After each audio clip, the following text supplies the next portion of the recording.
আসসালামু আলাইকুম। তোমাদের সবাইকে স্বাগতম পদার্থবিজ্ঞান অনলাইন ক্লাসে। আমি তোমাদের সাথে আছি বরাবরের মতোই, মোহাম্মদ শামিল হোসেন শোয়েব, প্রভাষক পদার্থবিজ্ঞান, police lines school and college, Rangpur. আজকে আমি তোমাদের চলতরিত অধ্যায়ের কিছু সৃজনশীল প্রশ্নের সমাধান, অর্থাৎ কিছু সৃজনশীল প্রশ্ন ও তার সমাধান নিয়ে আলোচনা করব। তো পূর্বের মতোই বলে রাখি, সৃজনশীল প্রশ্ন সমাধান করার পূর্বে আমাদেরকে থিওরিটা আগে ভালোভাবেই জানতে হবে, এবং কোন চলকগুলো বা একটি চলক অন্য অন্য কোন চলকের উপর কিভাবে নির্ভরশীল, বা কোনো একটি নির্দিষ্ট চলক নির্ণয়ের ক্ষেত্রে আমার কোন কোন বিষয়গুলো খেয়াল রাখতে হবে তা থিওরি থেকে আমাকে শিখতে হবে। তাহলে দেখো, কথা না বাড়িয়ে আমি চলে যাই একটি সৃজনশীল প্রশ্নে। এখানে দেখো একটি সৃজনশীল প্রশ্নের উদ্দীপক: স্বাভাবিক তাপমাত্রা অর্থাৎ 25°C টেম্পারেচারে টাংস্টেন তারের রোধ হলো 65 ওহম। এরূপ তার দিয়ে দুটি বৈদ্যুতিক হিটারের কুণ্ডলী তৈরি করে বৈদ্যুতিক লাইনের সঙ্গে 220 ভোল্ট যে লাইনের সঙ্গে আমি সংযোগ করছি সমান্তরালে যুক্ত করা হলো। অর্থাৎ বৈদ্যুতিক যে লাইনের সঙ্গে আমি সমান্তরালে যুক্ত করলাম তার বিভব পার্থক্য 220 ভোল্ট। সমান্তরালে যুক্ত করলে কি হবে? উভয় কুণ্ডলীতে বিভব পার্থক্য সমান হবে। এতে কুণ্ডলী তারের তাপমাত্রা 250-এ উন্নীত হলো। প্রথম কুণ্ডলীর তারের দৈর্ঘ্য ও ব্যাস উভয়ই দ্বিতীয় কুণ্ডলীর তুলনায় দ্বিগুণ। টাংস্টেন তারের রোধের উষ্ণতা গুণাঙ্ক alpha is equal to 4.5 × 10⁻³ per degree Celsius. গ নম্বর প্রশ্ন কি, যে 250°C তাপমাত্রায় বা 250°C টাংস্টেন তারের রোধ নির্ণয় করো। তাহলে 25-এ রোধ ছিল 65, আর 250-এ রোধ কত হবে? আমরা জানি যে পরিবাহী তারের রোধ প্রবাহের সাথে সাথে বৃদ্ধি পায় বা তাপমাত্রার সাথে সাথে বৃদ্ধি পায়। যখন তাপমাত্রা ছিল 25°C তখন রোধ ছিল 65 ওহম। যখন তাপমাত্রা 250-এ উন্নীত হলো তখন রোধ কত হবে তা আমাকে নির্ণয় করতে হবে। তো সেক্ষেত্রে আমরা সূত্র জানি যে কিভাবে তাপমাত্রার সঙ্গে রোধ কিভাবে বৃদ্ধি পায় পরিবাহীর, সেই সূত্র আমার কাছে আছে বা আমাদের কাছে আছে। সেই সূত্র ব্যবহার করে আমরা সহজেই এই অঙ্কের সমাধান করতে পারবো। তাহলে প্রথমেই দেখো এখানে কি কি দেয়া আছে। এখানে তো ধরে নিলাম যে 25°C তাপমাত্রা রোধ আর 25 × 65 ওহম। রোধের উষ্ণতা গুণাঙ্ক 0°C তাপমাত্রা রোধ লিখলাম আর নট, যেটা দেয়া নেই, এটা আমরা নির্ণয় করব। কারণ আমরা যদি 250°C তাপমাত্রায় রোধ যদি নির্ণয় করতে চাই তাহলে আমাকে প্রথমে কিন্তু 0°C এর রোধটা জানতে হবে। কারণ আমাদের এখানে যে সূত্র আছে সেই সূত্র কিন্তু 0°C তাপমাত্রায় কোনো পরিবাহী রোধের সঙ্গে অন্য যে কোনো তাপমাত্রার রোধের তুলনা। তাহলে এখানে আমরা জানি যে কোনো পরিবাহীর চূড়ান্ত তাপমাত্রার রোধ ইজ ইকাল টু 0°C তাপমাত্রার রোধ ইন্টু 1 প্লাস আলফা থেটা 1। এখানে থেটা 1টা কি? এই চূড়ান্ত রোধ অর্থাৎ 25°C তাপমাত্রা এবং 0°C তাপমাত্রার মধ্যে তাপমাত্রার পার্থক্য, অর্থাৎ R25 যে তাপমাত্রার রোধ আর আর নটটা যে তাপমাত্রার রোধ তাদের পার্থক্য। তাহলে এখানে যেহেতু R25 25°C তাপমাত্রার রোধ, তাই এখানে থেটা 1 এর মান হবে 25। তাহলে এখন যদি আমরা এখান থেকে আমরা যদি সহজে কি করতে পারবো, R25 এর মান দেয়া আছে, আলফার মান দেয়া আছে, থেটা 1 এর মান দেয়া আছে, খুব সহজে আমরা আর নটের মান নির্ণয় করতে পারবো। তাহলে 0°C তাপমাত্রায় টাংস্টেন তারের রোধ হবে 58.43 ওহম।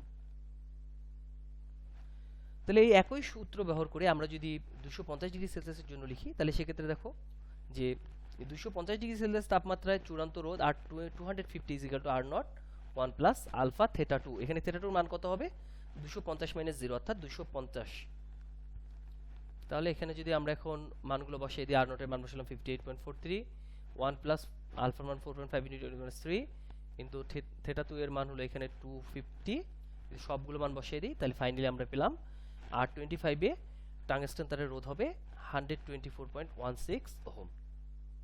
এই জন্যই দেখবে যে টাংস্টেন বাল্বে যদি আমরা কোনো ইয়া করি, আমাদের যে আগে ফিলামেন্টের টাংস্টেন ফিলামেন্টের যে বাল্বগুলো আছে এই বাল্বগুলো যদি জ্বালাই তাহলে দেখতে পাবে যে প্রথমে আলো দেয় কম, এরপরে ধীরে ধীরে আলোর পরিমাণ বাড়তে থাকে। কারণ কি? এখানে ধীরে ধীরে যেহেতু টাংস্টেন তারের রোধের মান বাড়তে থাকে, রোধের মান বাড়তে থাকার দরুন কি হবে, ওখান থেকে বিকিরণ শক্তি বাড়তে থাকে, এই জন্য আমরা আলো পূর্বের তুলনায় বেশি পাই। এখন একই উদ্দীপক থেকে ঘ নম্বর প্রশ্ন কি আসতে পারে? বললো কোন কুণ্ডলীতে বেশি তাপ উৎপন্ন হবে, গাণিতিকভাবে বিশ্লেষণ দাও। তাহলে যদি এই টাইপের কোশ্চেন আসে তাহলে প্রথমে মাথায় রাখতে হবে, তাহলে আমাদের এখানে যখনই আমরা বেশি তাপের উৎপন্নের কথা বলবে তখন আমাদের খেয়াল রাখতে হবে সময়টা একই হবে।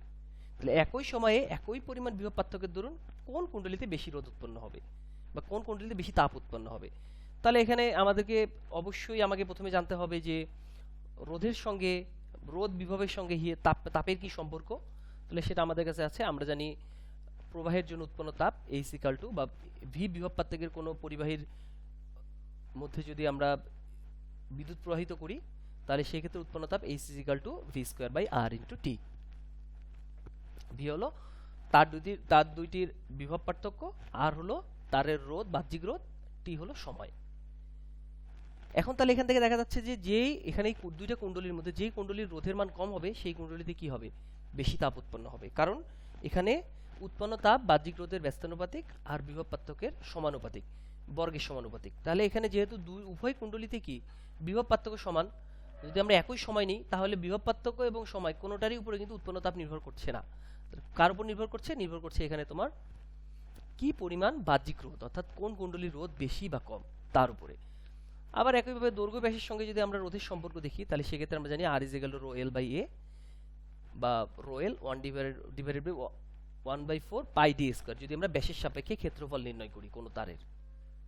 তাহলে এখান থেকে যদি আমরা প্রথম তার এবং দ্বিতীয় তারের মধ্যে যদি আমরা উদ্দীপক অনুসারে যদি তুলনা করি তাহলে যদি আমরা ধরে নিই যে দ্বিতীয় তারের রোধ L2 ইজ ইকুয়াল টু এল, তাহলে উদ্দীপক অনুসারে প্রথম তারের রোধ হবে L1 is equal to twice L. একইভাবে যদি আমরা দ্বিতীয় তারের ক্ষেত্রফল A2 is equal to 1/4 pi D square দিই, তাহলে যেহেতু প্রথম তারের ব্যাস দ্বিতীয় তারের তুলনায় দ্বিগুণ, তাহলে সেই ক্ষেত্রে কি হবে, প্রথম তারের ক্ষেত্রফল A1 is equal to 1/4 pi into twice D square. তাহলে সেক্ষেত্রে আমরা পাবো পাই ডি স্কয়ার, কারণ যেহেতু প্রথম তারের ব্যাস দ্বিতীয় তারের ব্যাসের তুলনায় অর্ধেক, বা প্রথম কুণ্ডলীর ব্যাস তারের ব্যাস দ্বিতীয় কুণ্ডলীর তারের ব্যাসের দ্বিগুণ, তাহলে সেই ক্ষেত্রে আমরা যদি দ্বিতীয় তারের কুণ্ডলীর ব্যাসকে আমরা ডি ধরি তাহলে প্রথম তারের কুণ্ডলীর ব্যাস হবে টুয়াইস ডি। এখন যদি আমরা এই প্রথম কুণ্ডলীর তারের রোধ এবং দ্বিতীয় কুণ্ডলীর তারের রোধের মধ্যে যদি তুলনা করি, অর্থাৎ R1 বাই R2 লিখি, তাহলে লিখতে পারো rho L1 by A1 rho L2 by A2। তাহলে এখানে আমরা কি করলাম, তাহলে রো L1 বাই A1 এখানে আমরা গুণ করে দিলাম, ভাগটা গুণ অবস্থা করতে A2 বাই রো L2। তাহলে এখন মান বসাই, তাহলে A1 equal to twice L, A1 is equal to pi D square into 1/4 pi D square divided by rho L. L cancel হয়ে গেল, D square pi D square cancel হয়ে গেল, তাহলে এখানে সব কিছু ক্যান্সেল হওয়ার পর দেখো এখানে থাকবে 4/2 মানে হাফ। তাহলে আমরা ফাইনালি পাবো R1 by R2 is equal to half. তাহলে এখন আমরা খুব সহজেই যদি আমরা তাপের সম্পর্ক নির্ণয় করি, প্রবাহের জন্য উৎপন্ন তাপের সম্পর্ক H1 by H2 is equal to V square divided R1 into T, V square divided R2 by T. তাহলে এখানে যেহেতু ভি উভয়েরই সমান টি উভয়েরই সমান, তাহলে ক্যান্সেল হলে আমরা পাচ্ছি R2 by R1 is equal two 2। তাহলে এখান থেকে কি সিদ্ধান্ত হলো, এখান থেকে আমরা সিদ্ধান্ত নিতে পারি যে প্রথম তারের দ্বিতীয় তারের তুলনায় দ্বিগুণ তাপ উৎপন্ন হবে। তাহলে আমরা দেখতে পাচ্ছি যে দ্বিতীয় তারে বা দ্বিতীয় কুণ্ডলীতে একই প্রবাহের জন্য একই সময়ে একই প্রবাহের জন্য বেশি তাপ উৎপন্ন হবে। এইভাবে তোমরা যদি তুলনা আসে যে কোনো ক্ষেত্রে রোধের ক্ষেত্রে তোমরা সহজেই উদ্দীপক থেকে সমাধান করতে সক্ষম হবে আশা করি। এরপরে দেখো আরেকটি উদ্দীপক, একটি বর্তনী দেওয়া আছে, যেখানে বর্তনী দেখো বাহ্যিক রোধ 15 ওহম, এখানে ব্যাটারির অভ্যন্তরীণ রোধ 0.2 ওহম, আর E is equal to 9 volt, এখানে মোট তড়িৎচালক বল।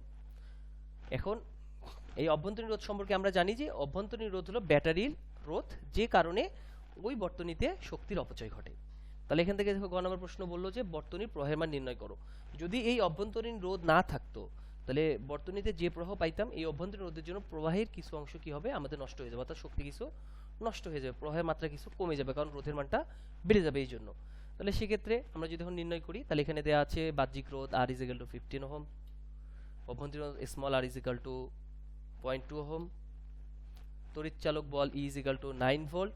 তাহলে এখন যদি আমরা মোট প্রবাহ লিখি তাহলে I ইজ ইকুয়াল টু লিখতে পারবো E divided by R plus R, কারণ আমরা জানি বাহ্যিক রোধের সঙ্গে অভ্যন্তরীণ রোধ সব সময় যেহেতু শ্রেণী সমবায় থাকে, সেক্ষেত্রে মোট রোধ হবে, কোনো বর্তনী মোট রোধ হলো মোট বাহ্যিক রোধ প্লাস মোট অভ্যন্তরীণ রোধ।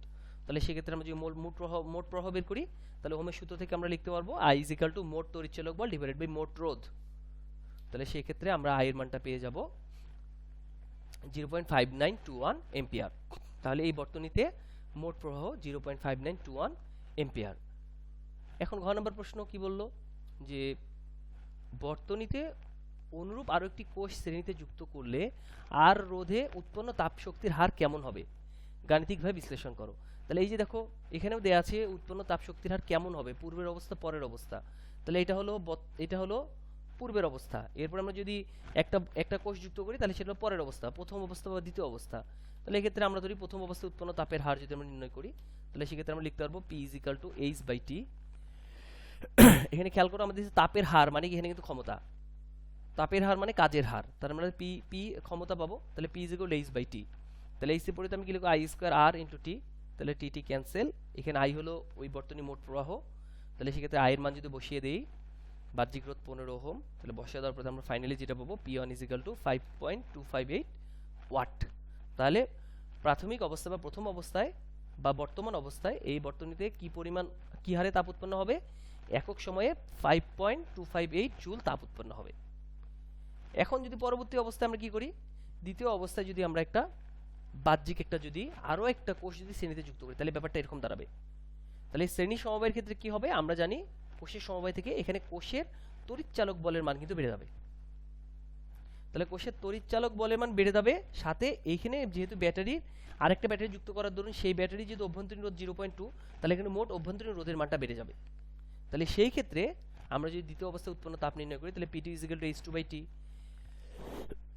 যেহেতু রোধের মান বেড়ে গেল, কোষের তড়িৎচালক বলের মানও বেড়ে গেল, তাহলে প্রবাহের মানও বেড়ে যাবে।